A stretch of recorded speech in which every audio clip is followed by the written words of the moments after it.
anyị bụ ihe jere ọga ebe ndị Amankwo ọzọ zụọ ji ha zụọ ọba ha biri ji anata anyị bịa na-ehi ehi anyị bịakwa ụlọ mgbanyete na ọgbọ ahụ na-ehu ehu ndị ọzọ na-eme bụ ndị aghazi Amankwo akwụkwọ anyị na ha agbawa gosiri oyi ha ji biri eyi anyị biri eyi bụ obi agị ihe na-egbochite isi ọnụ ọfịa Amankwo. Thank you. So kind of problem. I think you put it down.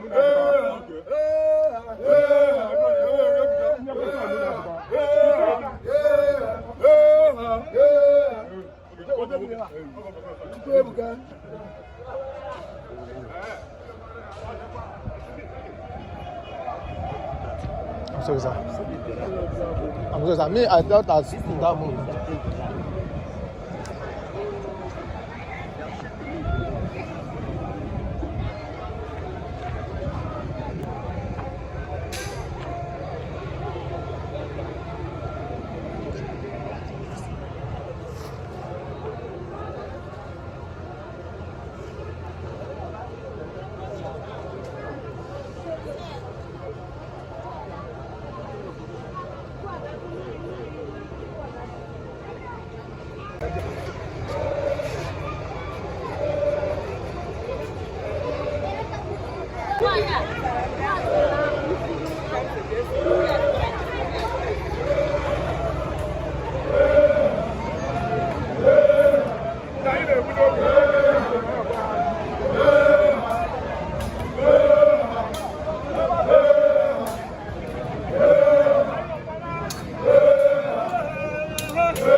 On the Obago Amankwo eke oha na after ha.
America village in Amankwo.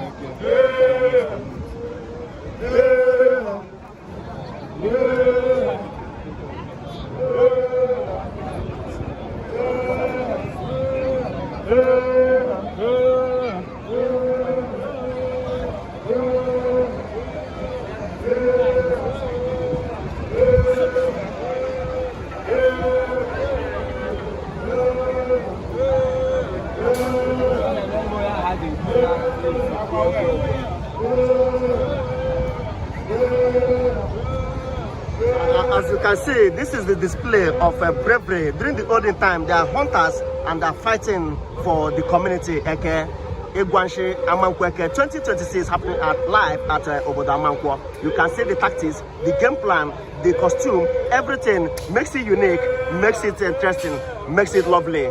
Tell us where you're joining us from. We are here live reporting from Obodo Amankwo. Igwa Nshi Amankwo 2026 happening live here.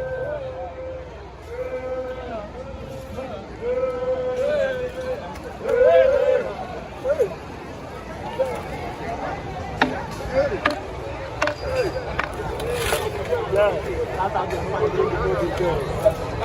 That's it.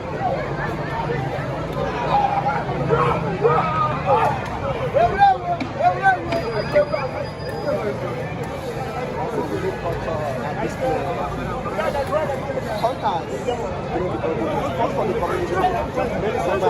Many died in the process. They do this.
The second one.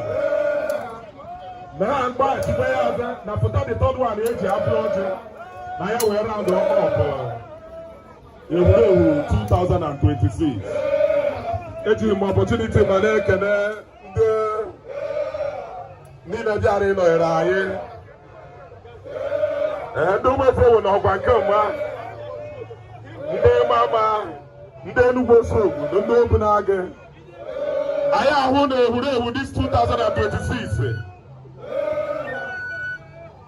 No one had to woman. I am not had to come out for over 10 years. So we thank God for today. I can also not Shima. I can also Kale Mbo Uvumba Futaye. I can the President General of Amankwo, which is Kevin Elafonse. Economic Secretary of Amankwo, Mr. Religious Chibo, Economic Dr. Steve Igwa, former Chairman, Caretaker Committee, Honored Obo. I will help panel of judges to not come and they can't about results. Makai Mechakwa, man, I have about results. Man, the body first, and the body second, and the body third. Ndidi na futale bia me hure nkamba ka eji obere ya na nke 2026 so ma de ko ya da but I ma that by 2027 we continue to do better. And the Mr. Silvano Zombo do you the security Amankwo on obo. And the can also as a body.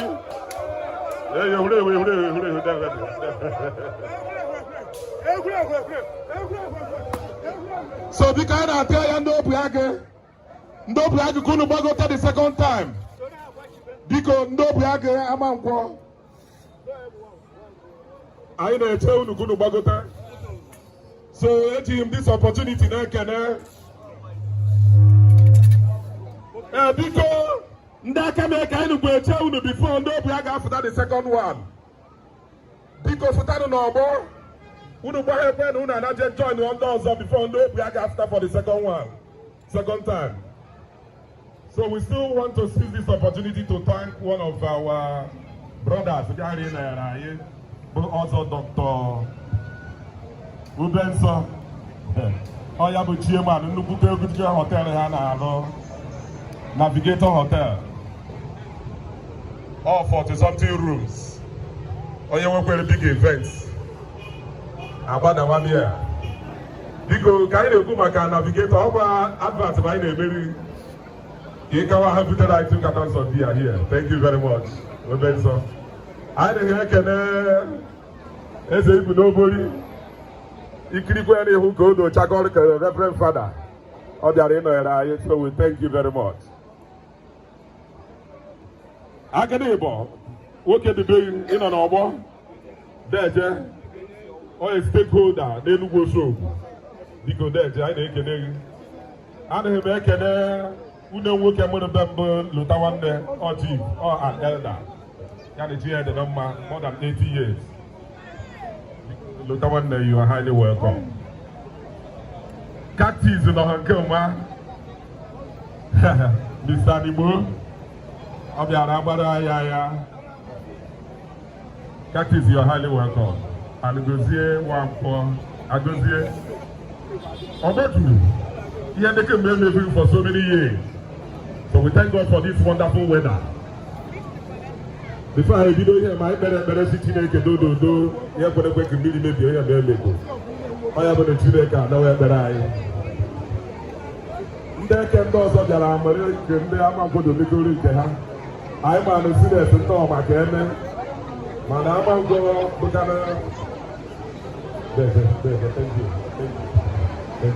thank you very much. I will hear the Amankwo TV. How do you know?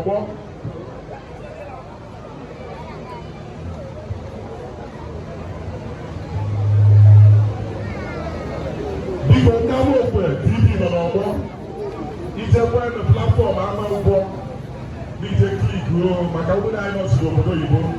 We will be la ho. Yeah, let the mother family back start and so the way who can see the way but one hour through channel of Amankwo. So Amankwo TV we thank you very much. And who are you okay? If you are going on or boy, you go here, man. You know where I want to their life. That man come now, so we thank you.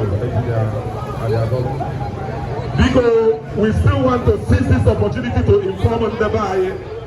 The LGA can put on our wall. The LGA can go to Igwa, Mara, the LGA after our wall, Igwa, Yanshi. But I don't want to go Yahoo. You can't do the security. But I want to in the room and upper 50,000 naira. So you talk about waiting in one. Then I told you that I say you couldn't be over here. Let's go again and say, our security will handle you. Then I say, one I told you, knockout. I told you, knockout. Over here, firewall. Here I make a man. I told you, I am quite in our firewall of knockout. And the security I put in one of they buy 50,000 naira. Or they bought one night miles police station. Because they have to take him up and Daka make half of that the last one. The Hanaja joined one also followed by the Opiag. So no Opiag Igwa because they change with Kuno because the time I do.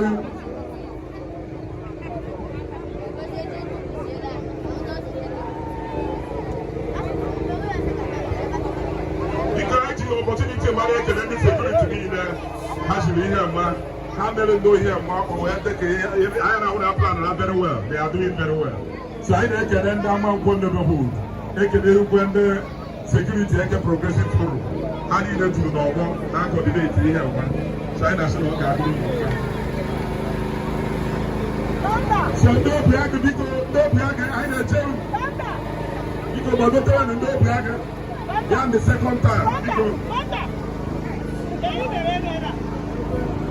Let's go there. I think you are highly welcome. So I have the opportunity to make a Holy Ghost in that 8th grade now in Kenya. Honorable Monamita, one of the progressives of Amankwo.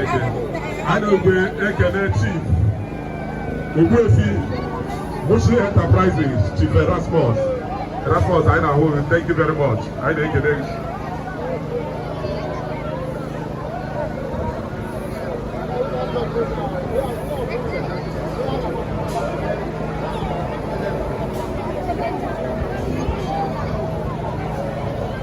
Then I told him the original doctor, Dr. Lovely, Kevin, Ilafonsi, a lecturer, Rabuni in UNA. Dr. Mrs. Lovely, you're highly welcome. There.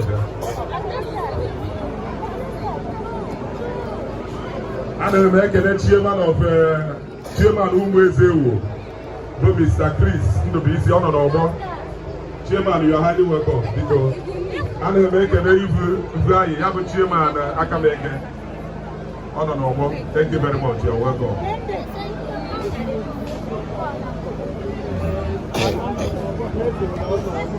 I'm the Chief Josephat Ilafonsi, importer and exporter.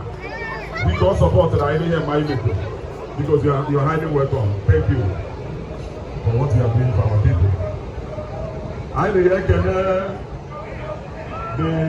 DJ. When I had another organ, when I had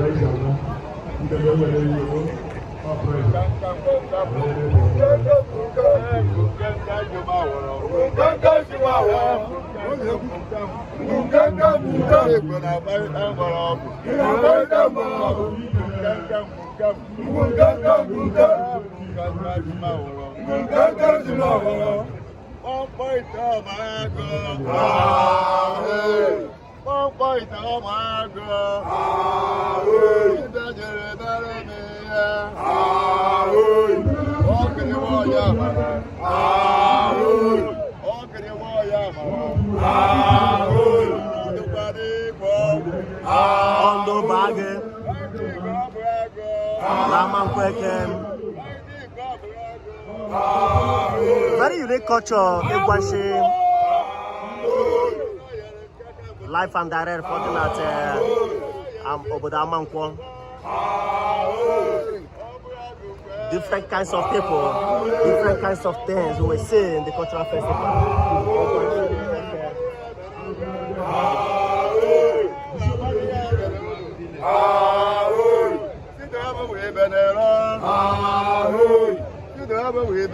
This music ignites the energy, the motivation, the power they used to do it.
akwụkwọ ahụ jiri esi maka ọhụbụ na ihe ọbụla alụgbu emeghị na ọkịghị aba maka ọhụbụ odeshi ha hụrụ mgbe ọnụ agwọ ofere agboo ndị be anyị agwọwa ọdụfọ ndị gwọrọ ha amara so anya bụ ha na-akwado ka ha ga-eme ilekwa anya n'ihu na ha na-afụta ha na-eme nke ha dị ndị ọgaranya emekwa na Amankwo ndị ọzọ other villages Enugu Ofiogbo Openagụ Akameke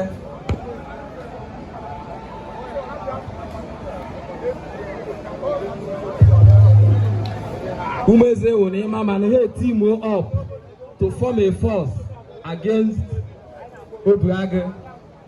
So Obuagụ were a number of times ha ka abịa. Inekwa anyị hụrụ ndị ọzọ nọ at the other end. Eyu ha maka eyi dị egwu. So one go eyu ha na bịa together na make any occasion ma ga-eme. Ha abụghị ihe ọjị n'ugwu.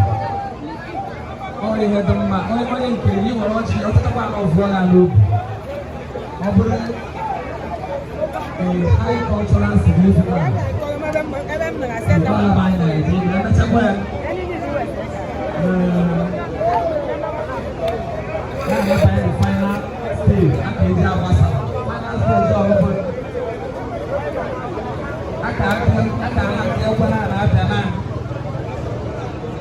mgbe aka ndekwara ekende ewere ndị aka wee kene eweta ya bụ ekwe na-abịa ekwe na-abịa na ọkụ ya dị ifo ha na-aka ndekwara ekende na edukwa agbasa alawa nke ọkọta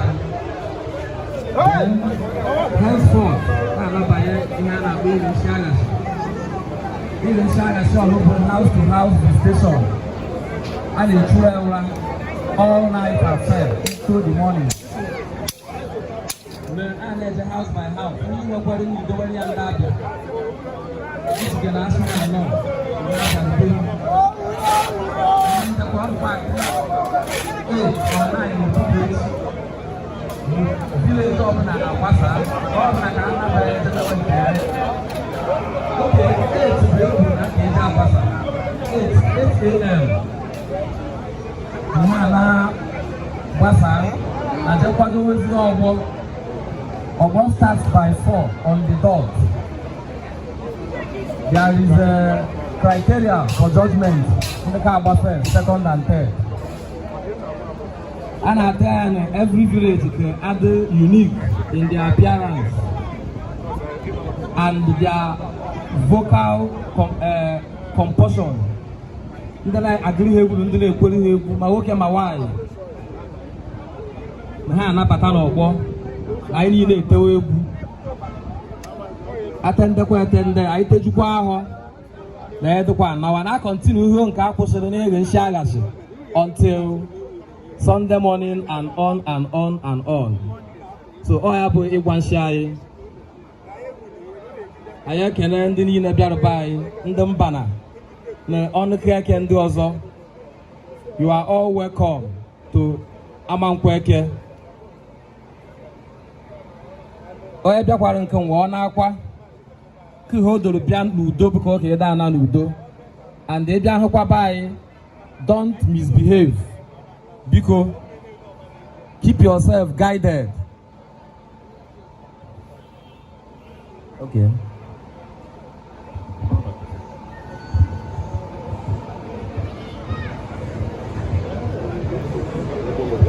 Biko ndị meke ehuru ndị Obunaga Umezewo Imama Akameke biko anyị na-ayọ ka anyị display kwe ya again ka anyị gbaghekwe ya ọgbọ before ndị Obunaga after the last one because na anyị ka nwere time because o nwere ụmụnne anyị ka batara kemgbe na-aghọta ihe emego ka ha nwee ike ịhụ ka ehuru 2026 gaka ọrụ.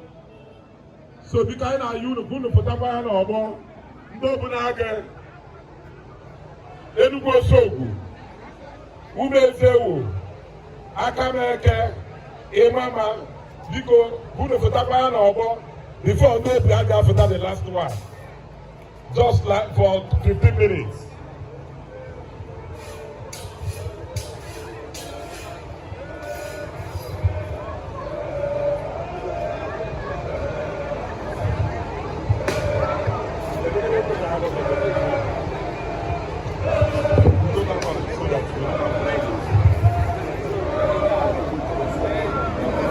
na-emere ehuru na-afụtakwa ya n'ọgbọ ka anyị kirikwa ya ka onye ọbụla weta wee kwado this 2026 anyị nekwa ya na ya na-ahụ ehuru mma na ya anachikwa ya ka edoro eme ehuru 20-30 years ago ekpere anyị bụ na 2027 ka aka nke DCA mma biko ndị sekuriti ka ekileta ndị blọk eso na ha ga-echi dị abata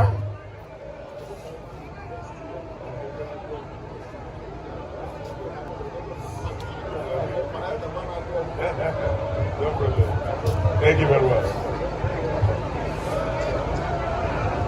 Biko ka a na-afụta na open aga Enugu Osogbu a na-afụta just like that. Biko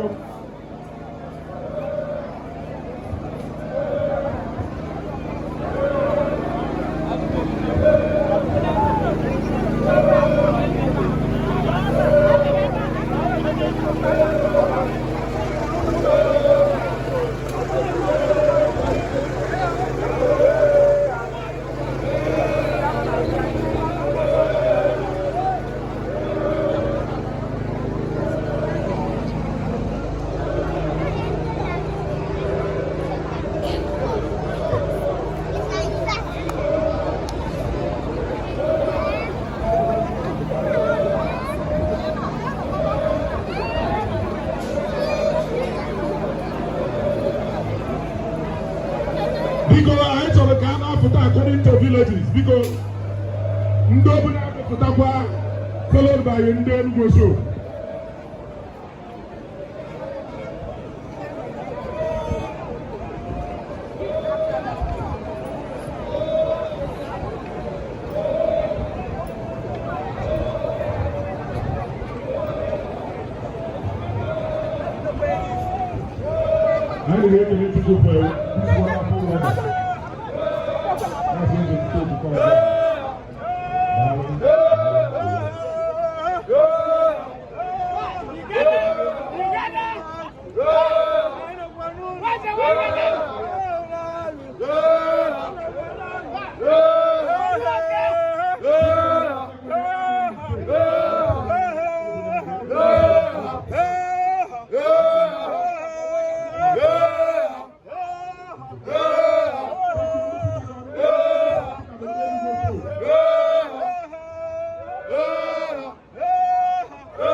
village from any town what they do.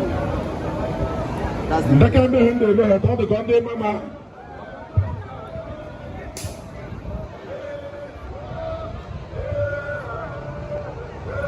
Okay, I'm going to mama with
All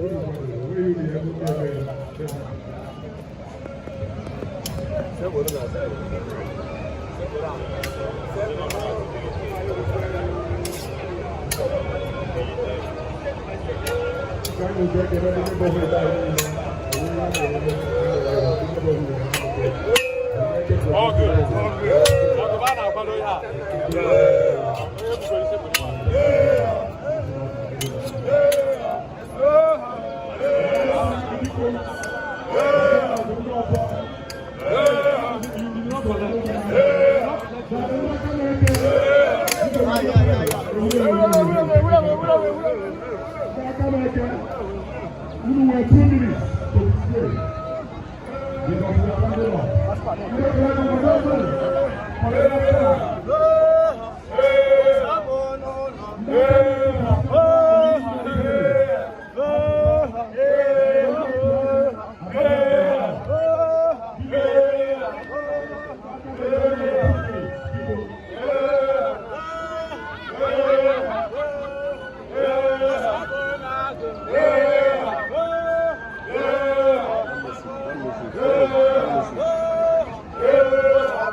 Thank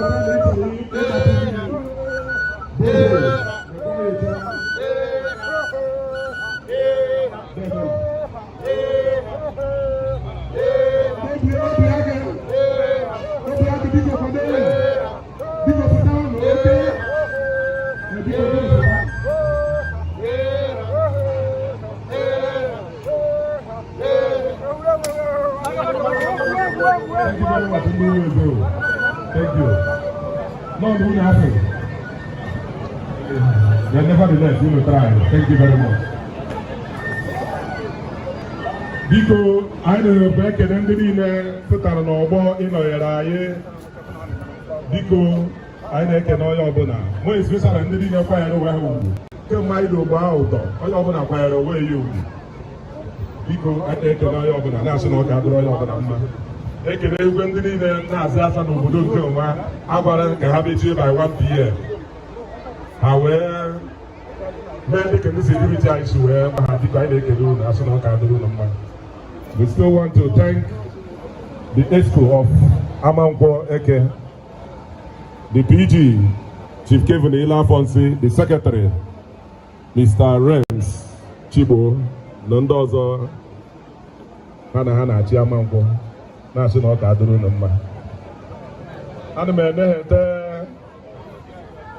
osi ya akagharị amaka ka o dokwuru n'ezikwuru ọtọ moto gbe acha amụghị bịakwa ka ibe ụlọ bịa tukwuru osi na-eje ibu nwoke eji eje ọgụ. Biko ndị obi aka anyị na-eche unu biko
I know where to for Tama.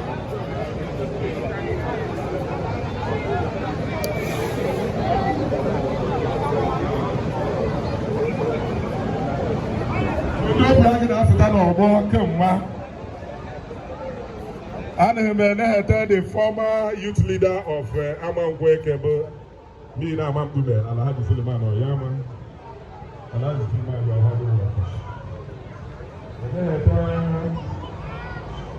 where do you go? I think I will go. Thank you very much.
On the Obago Amankwo again.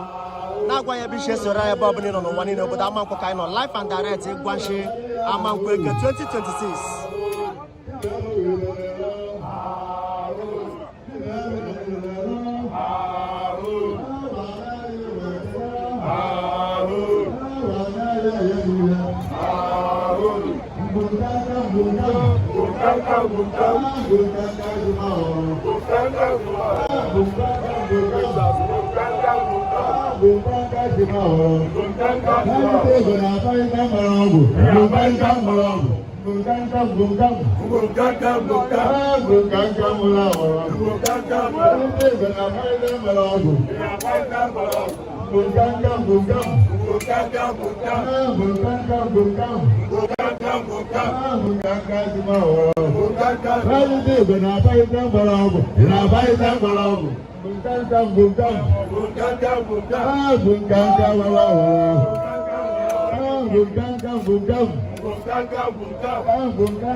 Thank you. So we are waiting for the government of Zambia.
Ihe mmadụ esikirifa gị tabara eji agba ndụ. Oge adịghị anyị niile na-anata ezuo nke a nabatawo. Egwu nwa ndị aka na-eke ka akịrị afụta nke a na-abụ isi ụda.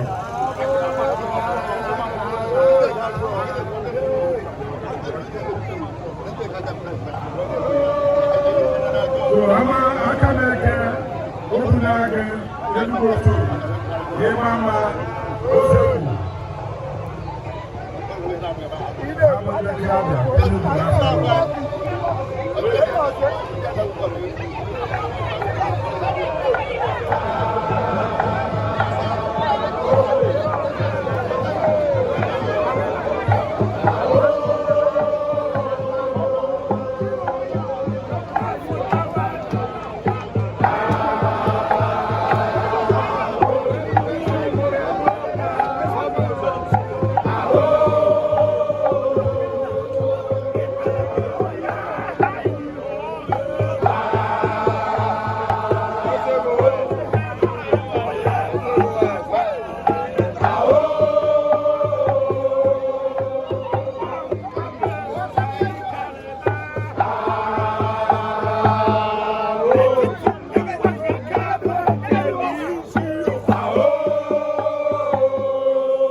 Because the security, tough on the tongue, man. Wow, no, but you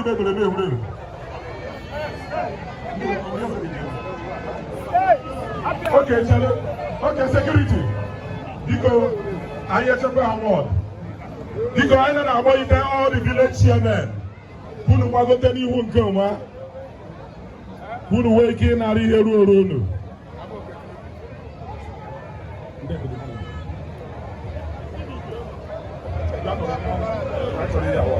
Honorable Steve, you guys there. Because all the village chairmen. I'm going to talk to you by Gerard Morris, Nigeria Limited. You're highly welcome. With Igwa Mobi. Legend.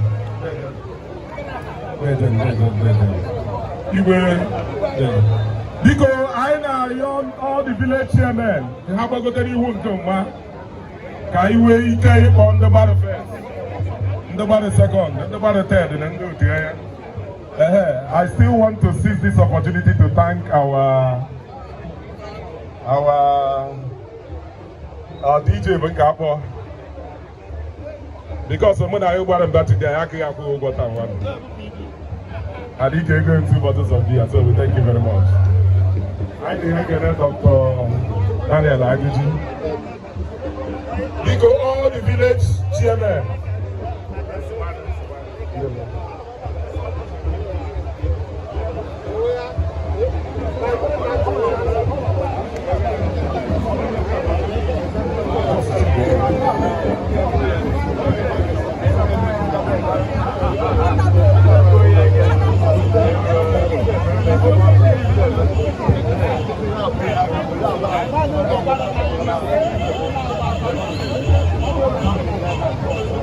Thank you very much. We hope that we will get here tomorrow in continuation of this. Thank you very much for coming. I'm the chairman of LGA, which is Cosmas. About the agenda. You're highly welcome. Hello, my baby. Thank you very much.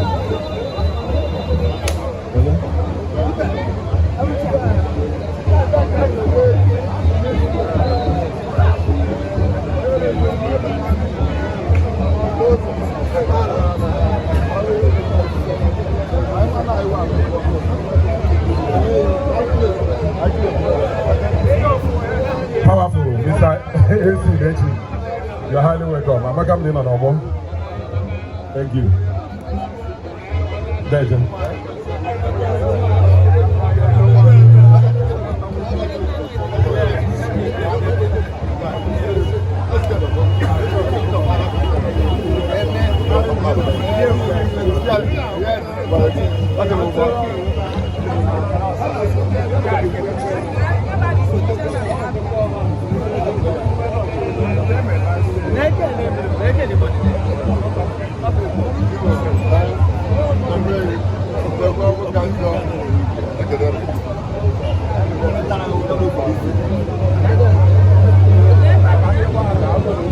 Biko, I can barely make it up. For the underbar first, second, okay, I will can I can have on over and chairman Obunaga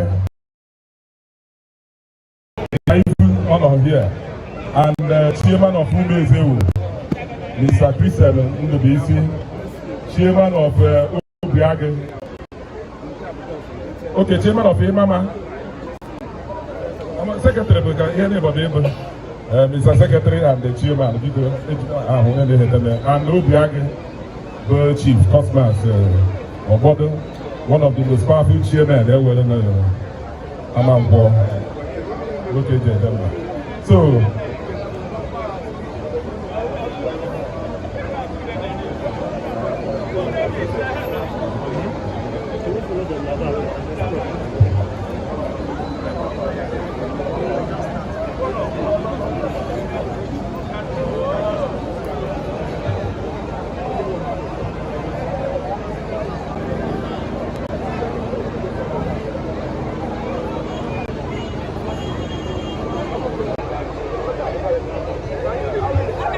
Amankwo because I can be that off our get to first. I'm a chairman of money for the Hanover and Obonko.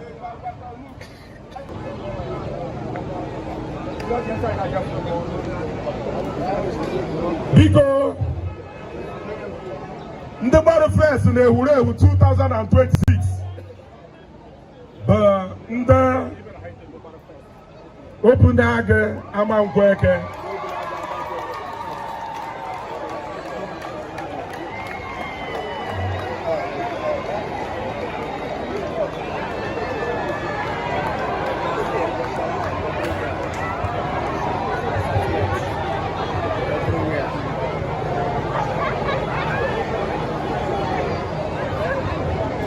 Hello, Biko, get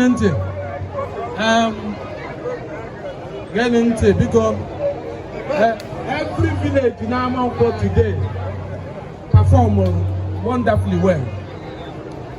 Often I heard it determine everybody first, everybody second, everybody third, and the rest.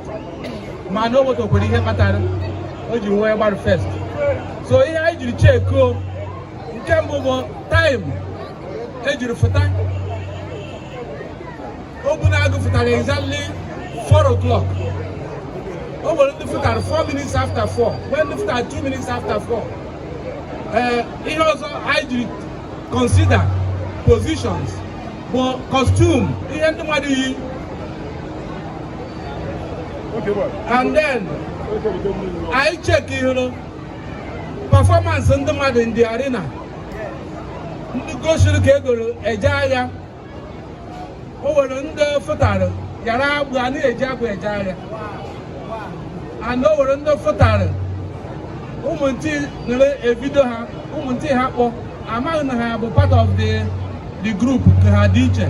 So we are in Open next year. No, I will PG, will Open. Over show, no, because of Mumbo, every village, the village of Nakeji Hana today. Mano will nobody first. So, Kunumaro, no nobody first. I don't get the Igwa first. Each of Igwa first next year. Kwado, each of Igwa first Echi. Kwado, I can price in Gechi the Igwa. Manayaka Karuni had Eja George, Makaka Padia. If Iman nobody first and second, Kafia. So Kaiwa no get to Gunjira Kaun. Money who gave me Java first and second. So because I continue the annunciation. Obunaga bar first. All the important guy cover had you bar first. So they are there with the first position. So therefore, Obunaga win the sum of 45,000 naira. Okay.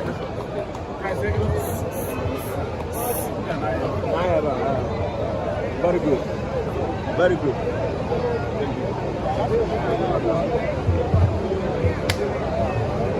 Ndeke bo ana emenete ozo uche alo uke mbureke you're welcome. Ndeke bo bende imama udine jog have here by the second because I na boyite the chairman of imama here battle the sum of 35,000 naira. Naya ba. It's a respect to Chibu, but the chairman. Thank you very much. You're very welcome. Ndanke toba Enugu Sogu.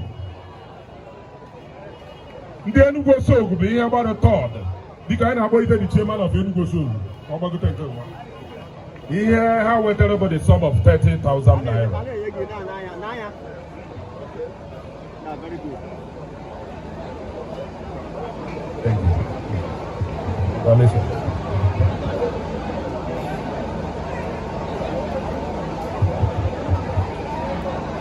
Ndanke no Bande Akameke. So I know the chairman of Akameke Kobaguta Guma.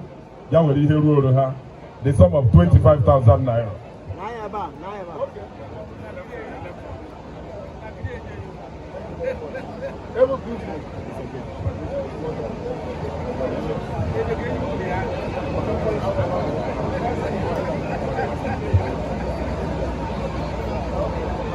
So then he said, "But Ozewu, I I na appointed the chairman of Umezu because the sum of 20,000 naira.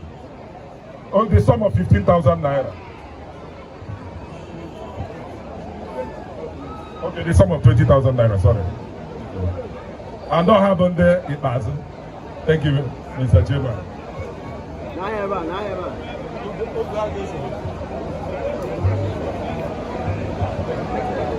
Thank you very much.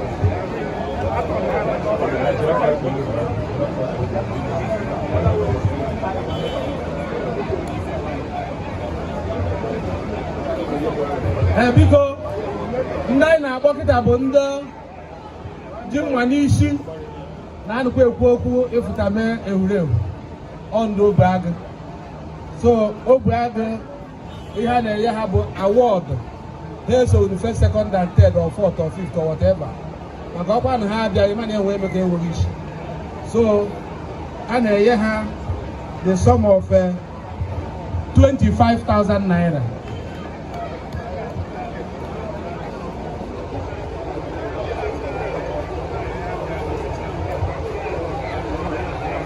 Okay.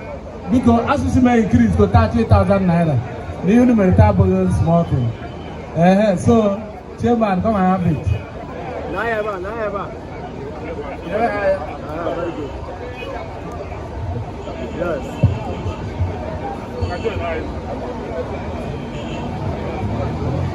Naira. How we go? So, because tomorrow, 18th, 30th, Saturday, okay, because I could away between 4 and 4:30. If talk beyond 4:30, man or go on Bobby Star.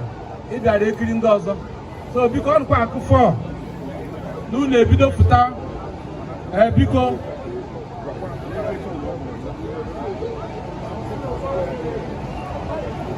Because I cannot at the one, but then I can tomorrow. If you go foul language, I agenda, Untuari, I agenda Pagana, Nippon Nequaria. And I make a agenda. A panda, the Dana, and Floriva, I am over here. I did the one I began and drug, had test on. So, if I get a wet to knock out on Kuma, do I up at the Rudiaba? I actually walk Okane Unkumanayas. I actually knock out of any size, any type. If I can't go on, I agenda, my man, by the agent. So I can not agent that recover one in I put on one. That one I can't wait. So, because one number, the O'Hara was what I did. Thank you so much.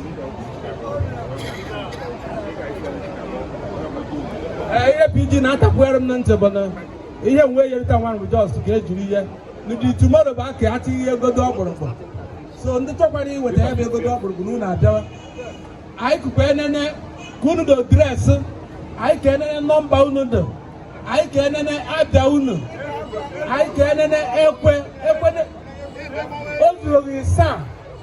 I could get the rapper. Oh, the rapper, Udoyana. Here and then he gave way. I would original Igwa at the buy.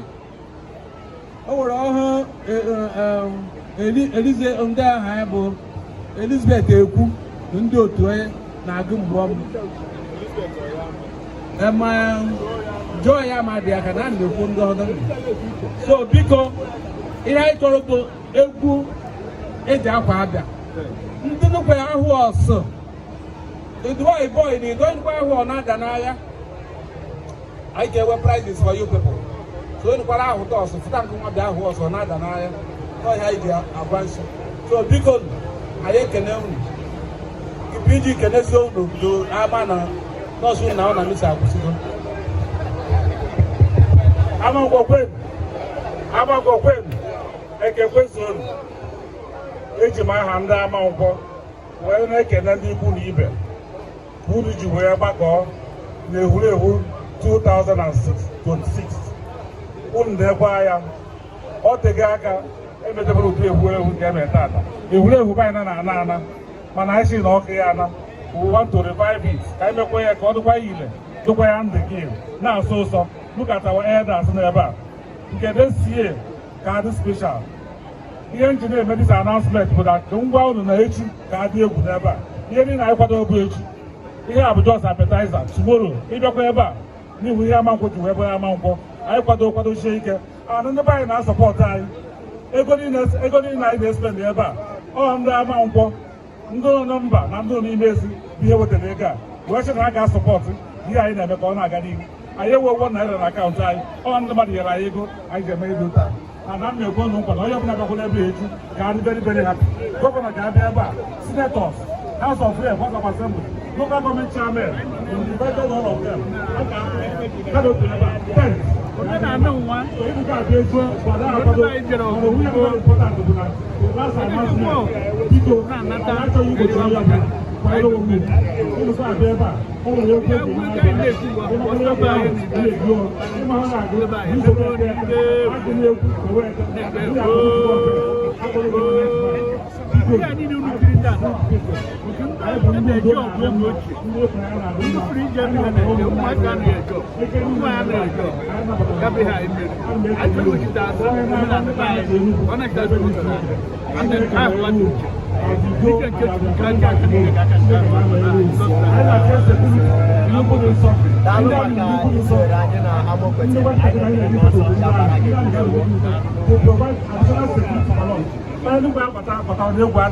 nobody will be kidnapped and nobody will be molested. OMS is up tomorrow. We will teach the person the lesson of his life. Thank you. Mr. Chairman, thank you.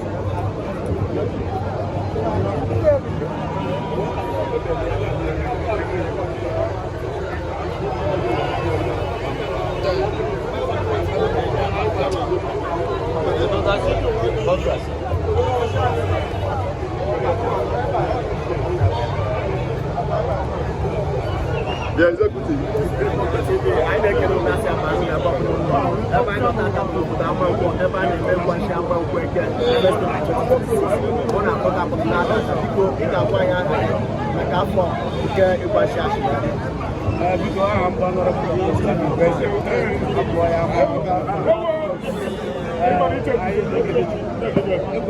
Sorry. We have passed over 50 decades.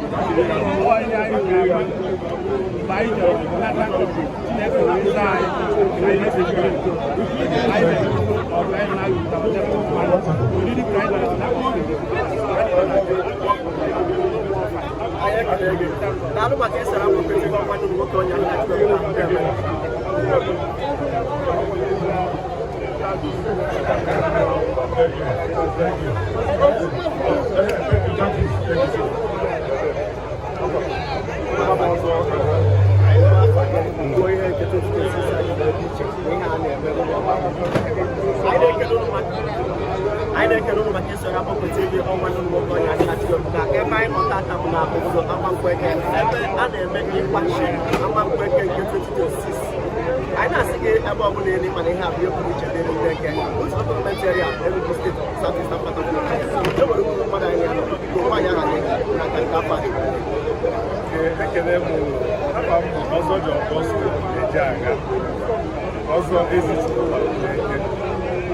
Ụbọchị tata bụ ndị eke Amankwo eke Atiku ezigbote ụbọchị ụlọ anyị ụbọchị eji enwe obi aṅụrị maka na emume ịgwa nsị anyị na-eme bụ ejimmara ndị eke n'ala Igbo abụ mgbe anyị ji anọkọta ọnụ ekele Chukwu na nchekwa o chekwara anyị during the war of our neighboring communities. Onye bụ ihe anyị pụrụ anyị egwuregwu a na-eme tata bụ ka anyị si kwado onwe anyị wee jee ya bụ jechaa ya nata successful.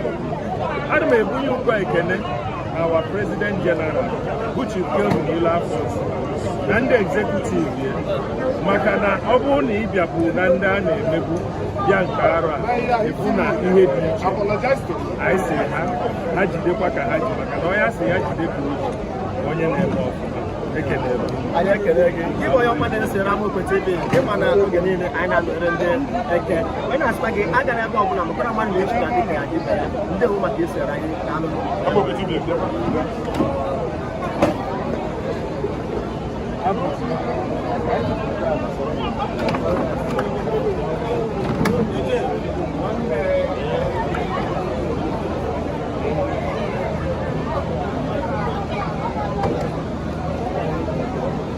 Amankwo TV anyị ka na-ekelekwu ndị asị abarụ na ebe ọbụla ụlọ ọnwa ndị ụmụ nwoke ọnya aka Chukwuebuka ebe anyị nọ bụ obodo Amankwo eke ebe ọ na-akpọtụ maka ịgwa nshi eke ihe eji mara ndị eke nke afọ 2026 biko anyị chọrọ ịgwa ọhaneze aha gị ma obi dị gị na ka esi wee hazie nke 2026 a na nke ndị ọzọ nakwa uru ọ na-abara ndị eke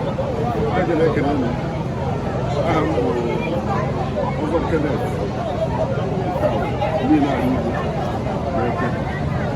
ihe abịa tata bụ ihe gbasara ịgba nshi egwuregwu bụ ihe abịa taa nwa onye ọbụla na-ahụ n'anya na ihe na-edesa aka ebechigo nke mgbede n'ọkwa na-aghasi ebido efueta n'ọdụ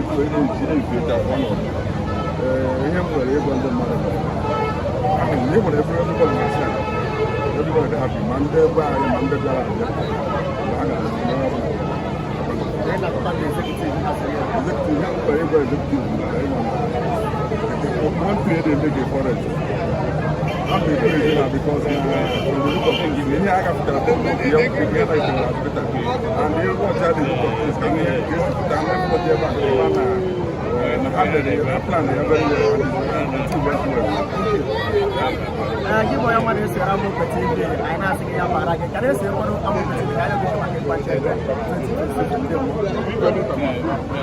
just what I want to do. Get out of the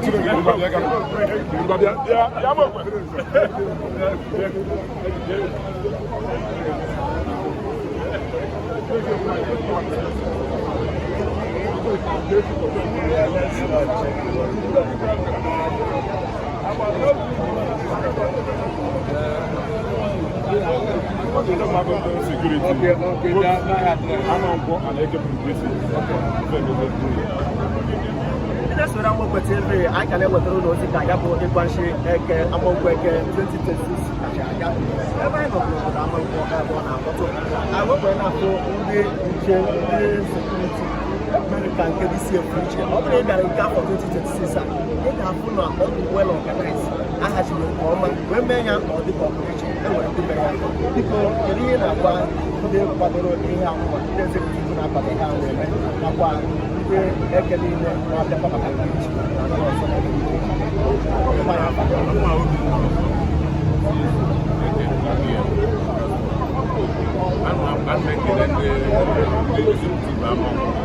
ha mere nke ọma especially our pitch every pitch ọgba a na-agba mbọ ọfụma ihe anwa na-echi ya ụra ya bụ mmemme eji mara eke nwa na mmemme eji mara eke our tradition so anyị na-ekene onye ọbụla bịara ebe a ha jikwa ya ga-anakwa gị bụ onye nwa na-esonyere anyị mara amara na ndị nchekwa na-arụ ọrụ obodo ziri ha ọ bụrụ na ha na-akwa ka ndị mmadụ ya na-ịga n'ebe ọbụla mana ịpụ nke esi wee hazie ya ọ na-aga onye ọbụla na-ejiri ibi ya wee na-enwe obi aṅụrị na-asị ụlọ ka na-esonyere anyị anyị gara ewetara ụlọ ozi akpochi aka na-asị ndị na-akwado ihe a ọ na-aga n'ihu n'alụrụ maka na-eme nka ọ ka bụ onye nke ụlọ onye ndị achọrọ ndị a na-eme President General of Amankwo. Esonyere Amankwo TV anyị ka na-ekelekwu na-anabata unu na-agbakwuru na ịgwa nshi Amankwo eke festival 2026 ebe anyị nọ Amankwo ebe ọ na-akpọtụ anyị na the President General maka na nke 2026 abịa fọ iche emere well organized ndị apụta mee ka ndị ọzọ abịa anyị chọrọ ka ịgwa ọhaneze aha gị maka obi dị gị ka ndị obodo unu si wee gbagoro n'obodo unu tiri niile ọmaka nke ọma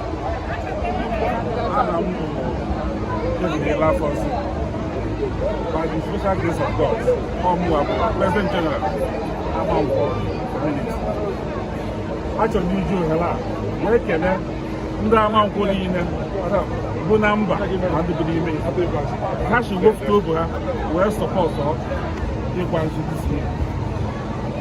ihe ha metụrụ anyị n'anya maka na mgbe anyị na-ebido ihe a is like Nayama and Okadio. When I go to work, as I Zakaria Kaishu, oh, yeah, man, one night over the house, one go up on will be accounted for. And make this security. If you look at the assemblies of our security, you're going to have very gallant and very committed. You understand that? You have to forestall. So no way can make a security during this period. And have maintained it today. And I'm a all the things I really want a casualty. I really want any case of selling, any case of fighting. We are going to reward them one by one. Yes.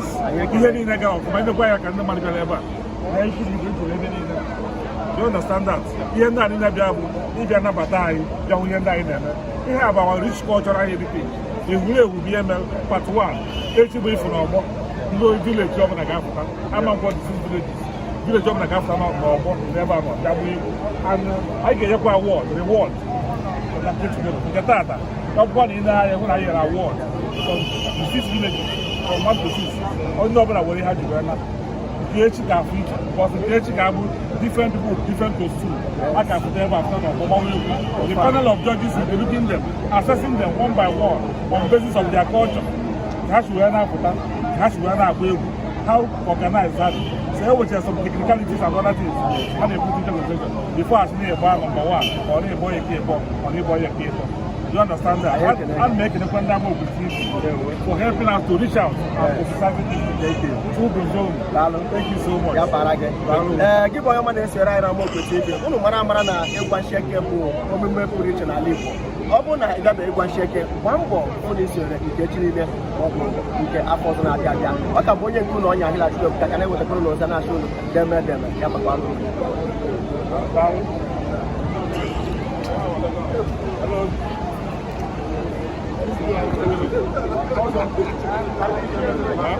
Hey, I'm going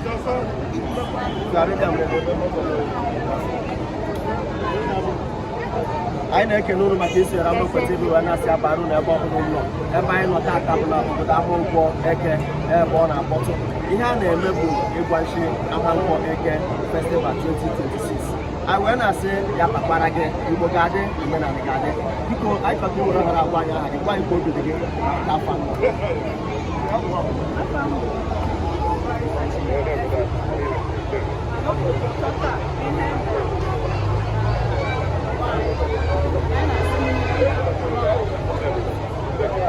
ndewo anyị ekele gị ya kpakpara gị maka isi ya bụ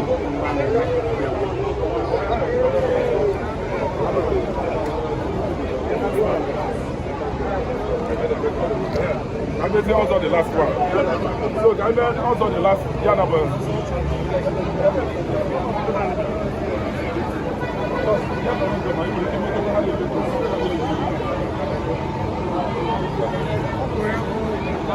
You are the one who also.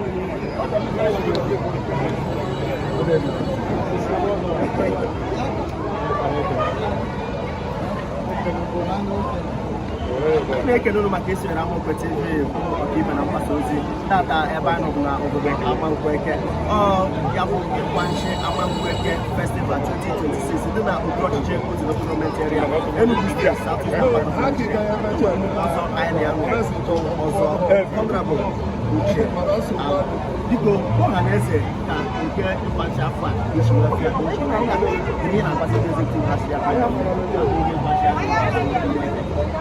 Thank you very much, Mr. Amankwo Television. Push your big by the gentleman. And also, Channel. Also, open the market.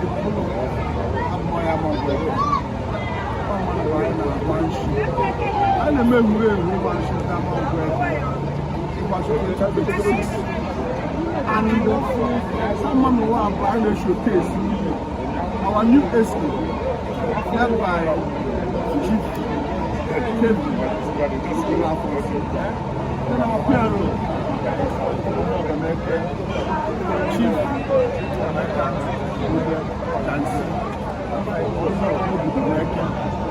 Yes, today today be a special day. Yes. I'm a member of you. I'm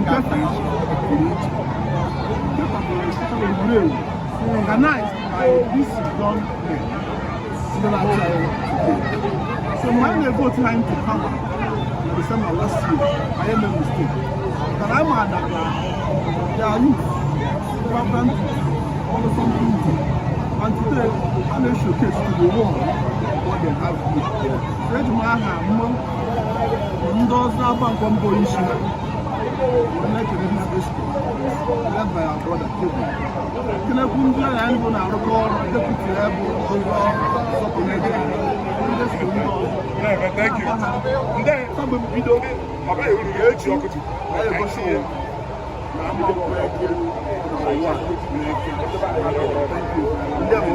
ya barage gị bụ onye ọma na-esoro m kwesịrị ịnụ na ngwụka ya bụ mmemme shaga wee na-asị gị na emume a ọ bụ na ịdabere gbaa mbọ onye gbara mbọ ya na eke ụzọ gọọmenti area Enugu steeti South Eastern part of Nigeria ala Igbo ebe ihe na-eme ndị ewe maka isoro ya ọ ka mmadụ nwoke onye aka ya na-asị ụlọ na-eme n'ụka Igbo ka anyị na-adịzi ọpụtụ Dr. Machi Mamada Dr. Luke mbọ anyị na-adịzi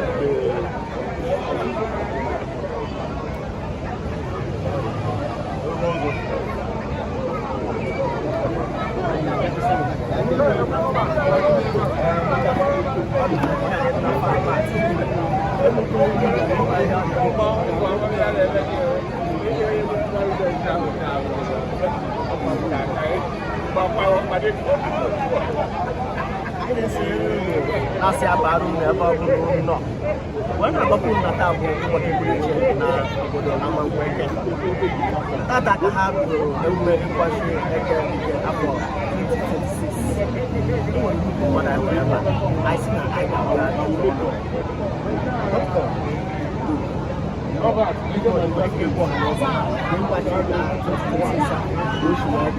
ihe na-agba ndị nakwa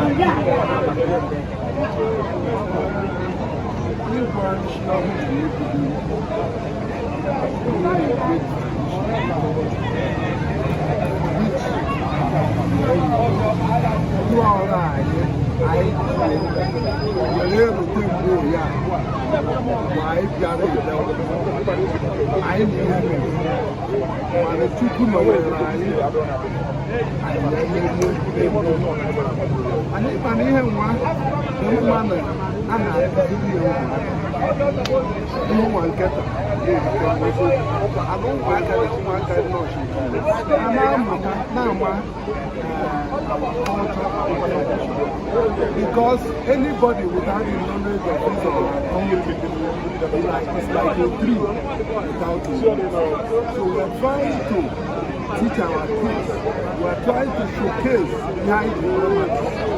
Here get your job. Here get the non-wanted note. And American days they have done well. It was peaceful, well organized, and then the kids are happy, so they will follow us.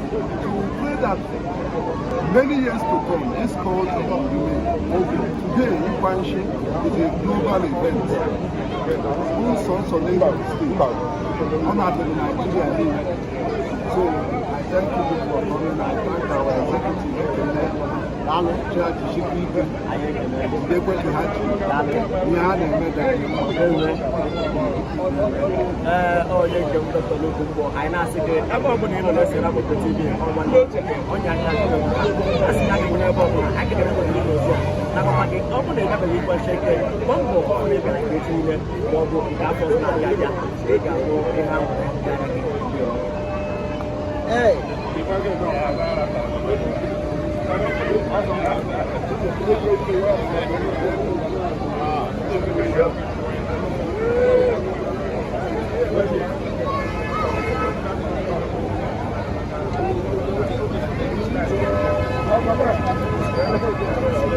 I think I want you to do it.